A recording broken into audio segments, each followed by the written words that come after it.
Sri Susuhunan Pakubono ke-7 lahir pada 28 Juli 1796 di Surakarta. Beliau adalah Sunan Surakarta ke-6, memerintah antara tahun 1830 hingga 1858. Sebuah masa penting tepat setelah berakhirnya Perang Diponegoro, perang besar yang mengguncang seluruh tanah Jawa. Nama kecilnya adalah Raden Mas Maliki Solikin. Beliau adalah putra dari Pakubono keempat, raja muda yang terkenal dengan julukan Sunan Bagus karena tampan dan karismatik.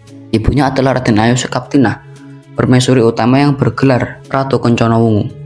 Saat muda, ia menyandang gelar Kanjeng Gusti Pangeran Haryo Puruboyo. Pada 14 Juni 1830, beliau naik tahta menggantikan keponakannya sendiri yaitu Pakubono ke-6 yang dibuang Belanda ke Ambon karena dianggap mendukung perjuangan Pangeran Diponegoro. Saat itu, suasana keraton panas dan penuh tekanan. Perang baru saja usai. Kepercayaan antara rakyat, bangsawan, dan pemerintah kolonial dalam keadaan rapuh. Namun begitu beliau naik tahta, suasana langsung berubah. Tak ada lagi pemberontakan besar, tak ada gejolak besar yang mengguncang keraton. Justru di masa inilah kebudayaan Jawa tumbuh dengan pesat. Di bawah kepemimpinan Pakubono ke-7, sastra Jawa memasuki masa keemasan. Lahir sosok legendaris yaitu Ngabei Ronggo Warsito, pujangga besar terakhir tanah Jawa. Beliau dikenal karena sebagai penulis filsuf dan peramal ulung. Ia memiliki hubungan batin yang kuat dengan sang raja, dan dari keraton inilah muncul banyak karya sastra adiluhung yang masih dipelajari hingga kini. Namun Pakubono ke-7 tak hanya urus sastra, beliau juga menyusun angger-angger nagari. Menurut sumber yang saya baca, semacam kitab undang-undang berbasis adat dan nilai-nilai vokal.